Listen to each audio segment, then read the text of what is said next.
You're watching Famous Dave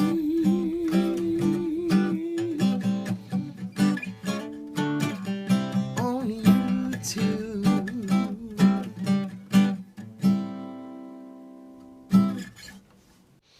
Hey, welcome back. My name is David Lincoln, and you are watching the Short Vol Show live, broadcast to you live from Cape Cod, Massachusetts, home of the Pilgrims. We are here today on a Tuesday morning.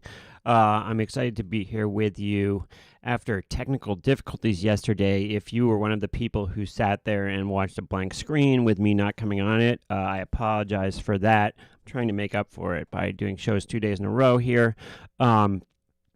We have a little bit of a sell-off coming in today with the VIX up about a point, E-minis down 19, and the NASDAQ down 82.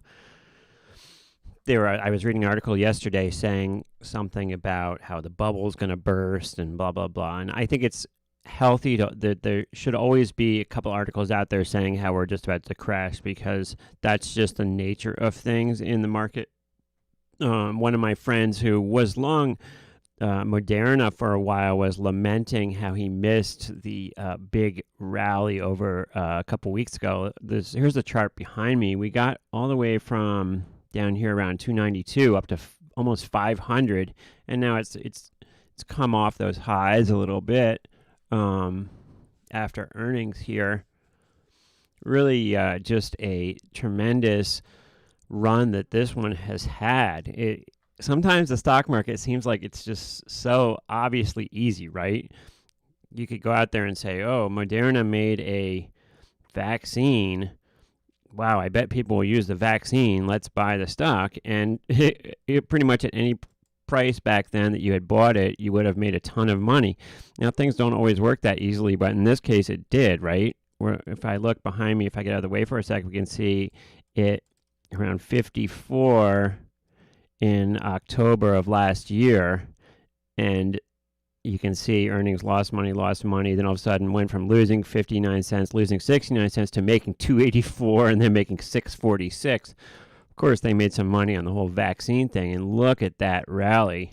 It's just been pretty remarkable and pretty tradable too. I mean, you see that huge upward spiking action, and that would have been kind of a clear signal to kind of let some go when it's going parabolic, as they like to describe it here at the end.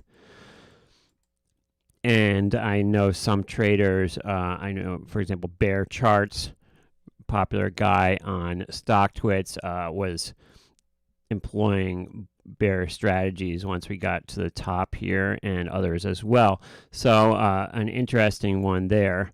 Let's take a look at Tesla for a second. Has pulled back a little bit. Usually every pullback in Tesla is a buying opportunity, which comes true at some point.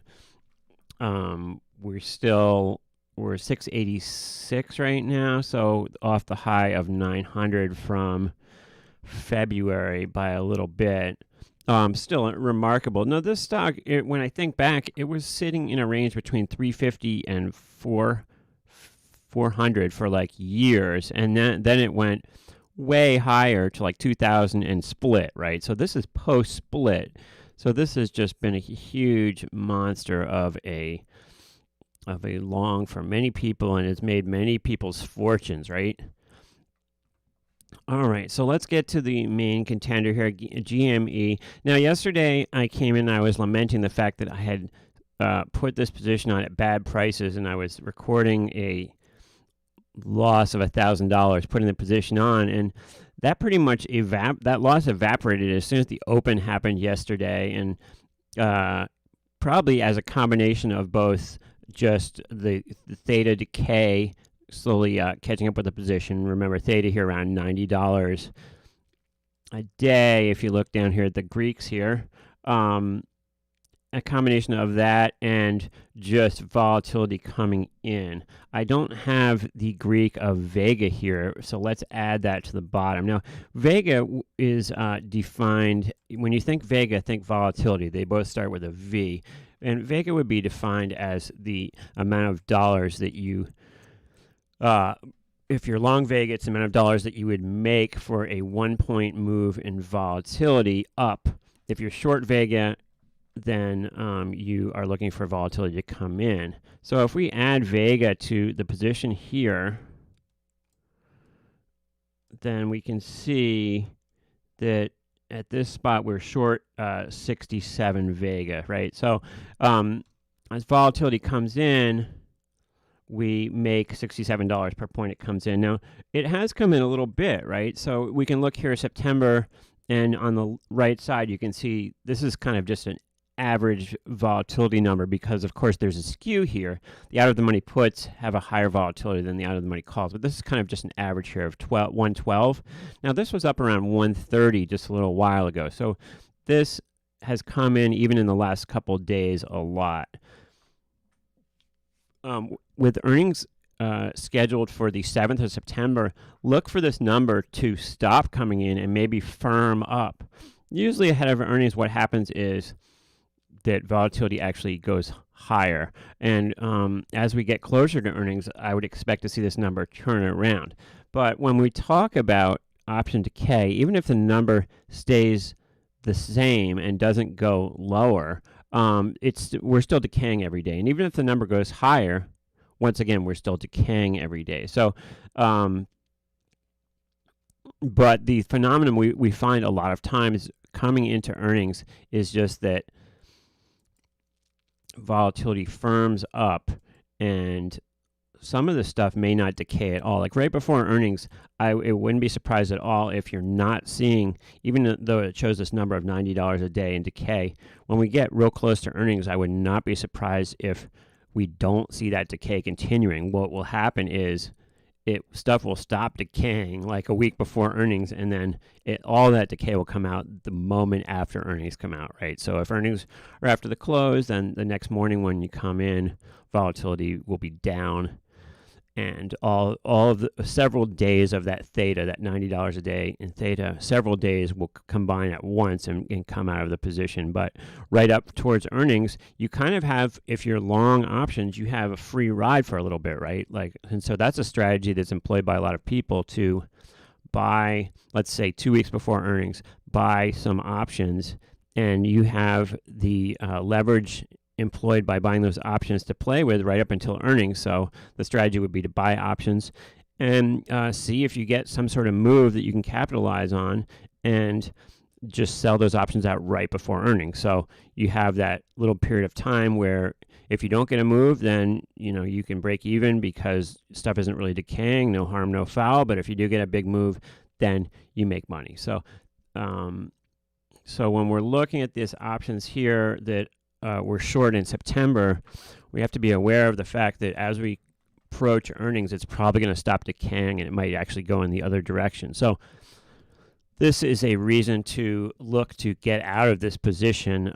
If I get out of the way, you can see there's 31 days left on our position here. And I was testing the waters, and I did dangle an offer out here. Remember, we put this position on, I think the price was $581 that we paid for the Condor, and I offered I think I offered a one lot at $585 yesterday, and I got filled $588. So on a one lot. So this has increased in value, much to my happiness, because I just came to you yesterday and said, well, I overpaid for this thing. Well, apparently it's gone up in value, and even if I overpaid, it's gone higher since then. We'll see if that continues. Now, we did get a pretty significant up move in GME yesterday. If we look at the long-term chart, it's barely a blip, but if we zoom in, we can see we got above 169 yesterday, 169.88 to be precise, but then it kind of sold back off.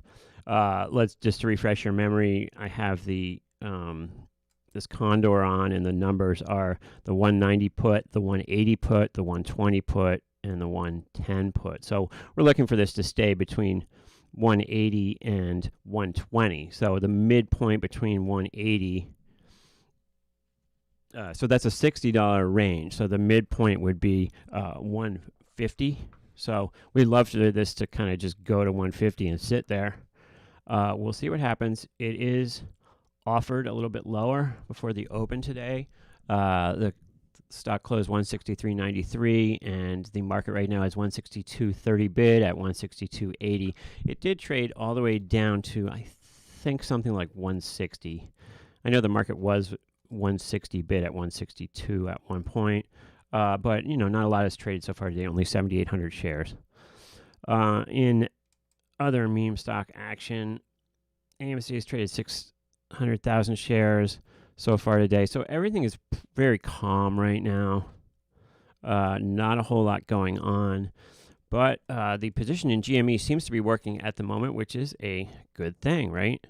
So we'll see where we're going to go from here. But for now, I will just leave things seem to be working. So let's just leave them where they are and move on from there. We'll let the position work. It appears to be collecting $90 a day in theta, and the only reason I would adjust this position is if we start to rapidly move towards one of the edges here. So if it starts to truck up towards like 175, or if it starts to truck down towards 130 or something, then I would look to start to take some sort of defensive action. But for now, just leaving stuff the way it is, and we will see what happens from here. Thanks for checking in with me today, and I'm going to leave it at that and make this a little bit shorter one than usual, and we'll see you next time on the Short Vol Show Live. I appreciate all your support and comments, and you guys are the best. Thanks for watching. See you next time.